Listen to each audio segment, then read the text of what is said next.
அன்பான மக்களே, நாடாளுமன்ற தேர்தல் நாளை நடைபெற இருக்கும் காரணத்தால் இதை ஒரு அவசர பதிவாக இடுகிறேன்.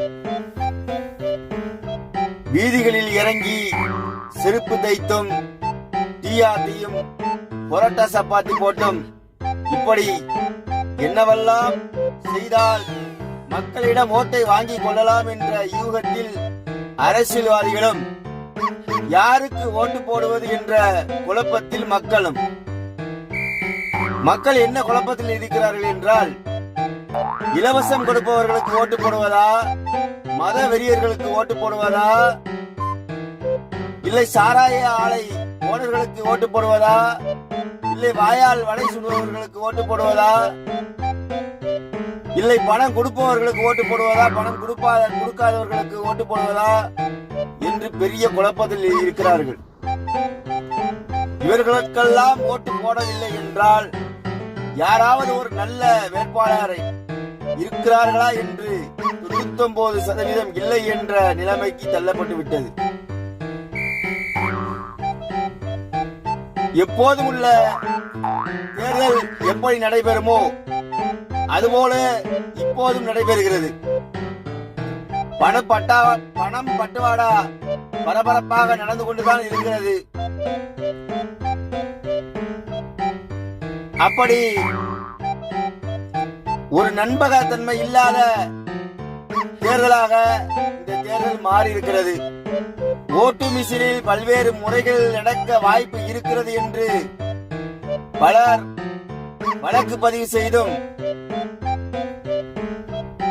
அதிலும் ஒரு சரியான தீர்வு கிடைக்காமல் மக்கள் பல்வேறு குழப்பத்திற்கு ஆளாகி இருக்கிறார்கள்.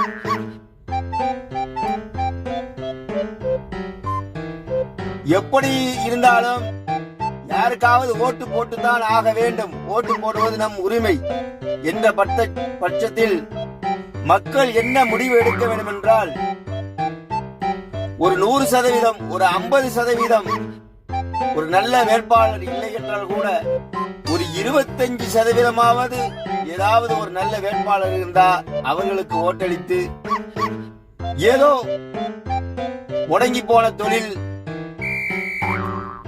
புழக்கமில்லாத பணம், இப்படி ஏகப்பட்ட இன்னல்கள், விலைவாசி உயர்வு, இதையெல்லாம் ஓரளவாவது கட்டுப்படுத்தக்கூடிய கடமையை சரியாக செய்யக்கூடிய வேட்பாளர்கள் யாரேனும் இருந்தால் ஓட்டு போடுங்கள். இல்லை என்றால் ஓட்டை புறக்கணிக்கக்கூடிய ஒரு நோட்டா பட்டனை அழுத்திவிட்டு சென்று விடுங்கள். இப்படி யாருக்காவது போட்டுதான் ஆக வேண்டும் என்ற ஒரு நிலைமையில் போகும்போதுதான் எப்படி ஓட்டு போட்டு விடுவார்கள் என்ற தைரியத்தில்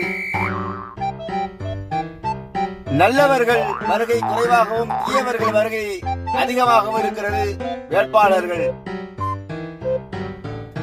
இதில் யார் நல்லவர்கள் யார் கெட்டவர்கள் என்று நாம் சொல்லக்கூடாது.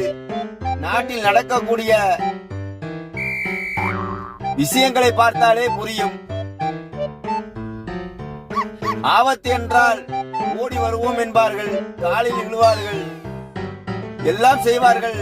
இந்த தேர்தல் பரப்புரையின் போது எலெக்ஷன் முடிந்தவுடன் அவர்களை நாம் தேடி பிடிப்பது அரிதான விஷயமாகும். எது எப்படியாக இருந்தாலும் நாம் ஓட்டளிக்க வேண்டிய கட்டாயத்தில் இருக்கிறோம். அதனால் சிந்தித்து செயல்பட்டு நல்ல வேட்பாளரை தேர்ந்தெடுங்கள்.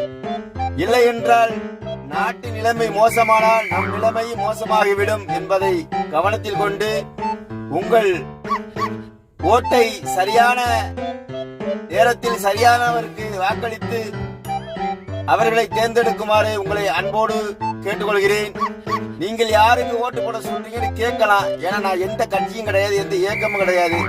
நான் ஒரு தேசப்பற்றுடைய ஆளு.